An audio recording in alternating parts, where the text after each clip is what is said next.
சோம்பேறியாக இருந்து விட்டாக்கா சோறு கிடைக்காது தம்பி. சுறுசுறுப்பில்லாம தூங்கிக்கிட்டு இருந்தா துணியும் இருக்காது தம்பி. சோம்பேறியாக இருந்து விட்டாக்கா சோறு கிடைக்காது தம்பி.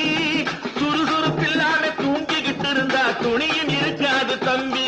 இதை அடுத்தவன் சொன்னா கசக்கும், கொஞ்சம் அனுபவம் இருந்தா இனிக்கும். இதுக்கு ஆதாரம் கேட்டா 1000 இருக்கு, அத்தனையும் சொல்லி போடு. ஓடி ஓடி உழைக்கணும்.